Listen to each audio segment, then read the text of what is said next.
அன்பான சகோதர சகோதரிகளே, தேவ பிள்ளைகளே, கிறிஸ்துவின் மனவாட்டிகளே, உங்கள் அனைவருக்கும் நம் ஆண்டவராய் இயேசு கிறிஸ்துவுடைய கிருபையும் சமாதானம் நம்மில் என்றும் உண்டாயிருப்பதாக. ஆமேன். இந்த நாளிலும் பரிசுத்த ஆவியானவர் வெளிப்படுத்துகிற காரியமாக இந்த நாளில் காண்போம்.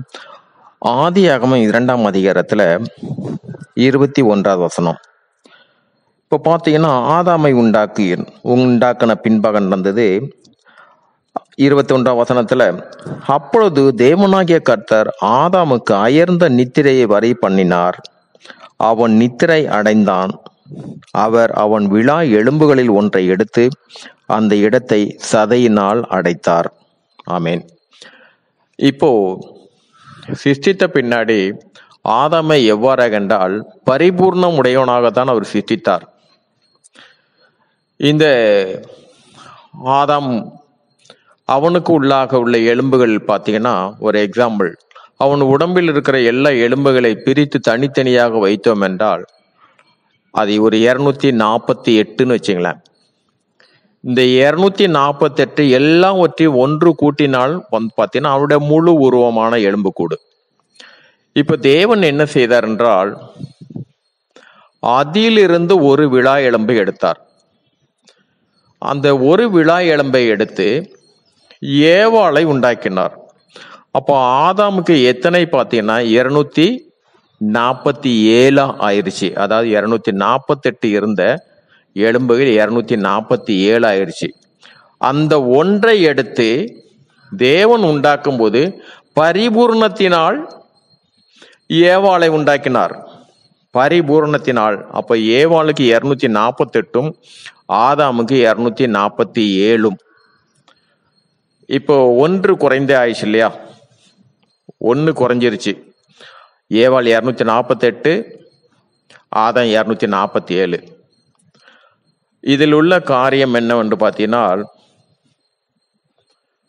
சகோதரிக்காக ஒரு கடமையை கொடுத்தார், சகோதரனுக்காக ஒரு கடமையை கொடுத்தார்.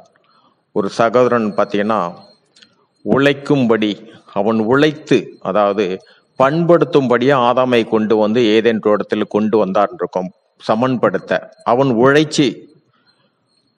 உழைக்கணும், அதுதான் அவனுக்கு கொடுத்த காரியம். ஏவாளாக அவளுக்கு கொடுத்த காரியத்தின்னு பார்த்தீங்கன்னா, பிள்ளை பெற்றினால ரட்சிக்கப்படுவாள். இந்த ரட்சிக்கப்படுவது மாத்திரமல்ல, அவங்கள் ஒரு வீட்டை கட்டக்கூடிய ஞானம் அவங்களுக்கு மட்டும்தான் உண்டு. கணவன் எவ்வளவு சம்பாரிச்சு கொடுத்தாலும் அதை,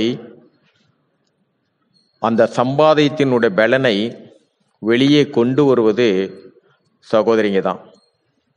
அப்படி ஒரு ஞானத்தை கொடுத்துருக்கிறாரு. அதனாலதான் சகோதரர்கள்ட்ட பார்த்தீங்கன்னா, அவங்க பார்த்தீங்கன்னா ஒரே ஒரு வேலையில் ரொம்ப கான்செப்டா இருப்பாங்க. அவங்க சிந்தனை செயல்கள் நடக்க எல்லாமே ஒரே வேலையில இருப்பாங்க. அவங்க இடையில போயிட்டு அவங்கள்ட்ட எதாவது பேசிங்கன்னா கோபம் வரும், என்னை டிஸ்டர்ப் பண்ணாதான்வாங்க. இது சகோதரனுக்குள்ள காரியம். ஆனா சகோதரிகளுக்குள்ள காரியம் பார்த்தீங்கன்னா, ஒரே நேரத்துல ஒரு ஸ்டவ்ல 2 ஃப்ளேம் இருந்ததுன்னா, ஒரு பக்கம் குக்கரு சாதம் போட்டிருப்பாங்க, ஒண்ணுல சாம்பார் எதை வைக்கிறாங்கன்னு வச்சுங்களேன், பக்கத்துல காய் அரிஞ்சுக்கிட்டே இருப்பாங்க. இந்த காய் அரிஞ்சிட்டே இருக்கிறவங்க பார்த்தீங்கன்னா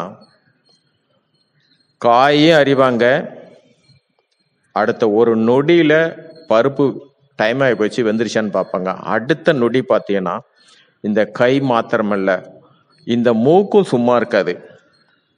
இவங்க செய்து கொண்டிருக்க வேலையெல்லாம் ரொம்ப அற்புதமா இருக்கும், அந்த மூக்கு சும்மா இருக்காது. ஸ்மெல் போடணும். என்னன்னா, எங்க வெளியில என்னமோ ஒரு கேபிள் எரியிற மாதிரி ஒரு ஸ்மெல்லு வருதுன்னு சொல்லிட்டு இதை விட்டுட்டு அங்க காரியமா வெளியே போவாங்க.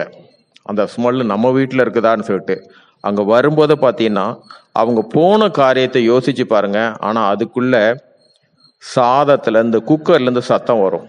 இங்க ஒரு பார்வை பார்த்துட்டு நேரா குக்கர்ல வருவாங்க. குக்கருக்கு வந்துட்டு இருக்கும்போது சரி, வெளியில ஏதோ ஒரு காரியம் நடக்கும், ஏதாவது ஒரு சத்தம், வெளியில ஒரு சண்டையா இருக்கும். ரொம்ப ஷார்ப்பா அது என்ன சண்டைன்னு அதையும் தெரிஞ்சு வச்சிருக்காங்க. இது எல்லாம் ஒரே நேரத்துல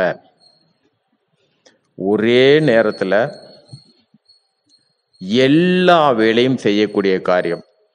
இந்த சிந்தனை இருக்கு பாருங்க, அது கூட சரி, கரெக்டா கை காலு மூக்கு கண்ணு எல்லாம் வேலை செய்யும் போது இந்த சிந்தனையை பார்த்தீங்கன்னா கரெக்டாக அது ஒர்க்கு எங்கே பார்த்தீங்கன்னா, இந்த பிள்ளைங்க ஸ்கூல்லேருந்து வர்றதுக்குள்ள அவங்களுக்கு ஏதோ ஒன்று தயார்படுத்திட்டு இருக்கணும். இதெல்லாம் இங்கே வேலை நடந்து கொண்டு தான் இருக்கும். எல்லாமே நடந்து கொண்டு இருக்கும். இப்படி ஒரு பெரிய ஒரு ஞானத்தை சகோதரி கொடுத்துருக்குறாங்க. தேவன் கொடுத்த ஞானம். இந்த இந்த ஒரு எலும்பு கூடுதனால இந்த சகோதரிங்க வேற ஒரு காரியம் செய்வாங்க. வீட்டுக்காரு நம்ம ஒரு புதுசா ஒரு வீடு கட்டணும் இல்லை ஒரு இடம் வாங்கணும்னு இருக்கும்போது அந்த நிமிஷம் அவங்க சொல்லுவாங்க, உங்களுக்கு எதுவுமே தெரியாது, நீங்க சும்மா இருங்க, எல்லாத்தையும் நான் பார்த்துக்கிறேன். இந்த வார்த்தை எங்கே என்றால் ஆளுகையின் காரியமா மாறிடும். ஆளுகை, உங்களுக்கு எதுவும் தெரியாது, நீங்க சும்மா இருந்த போது எல்லாத்தையும் நான் பார்த்துக்குவேன். இது ஒரு ஆளுகைக்குரிய காரியமா வரும்.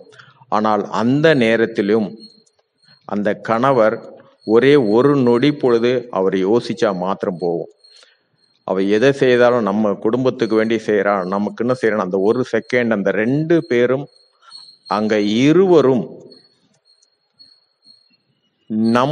நாம் இருவர் தான் குடும்பம் என்ற ஒரு கட்டத்துக்குள் வரும்போது அங்க தேவ சித்தம் அங்க நிறைவேறப்படும்.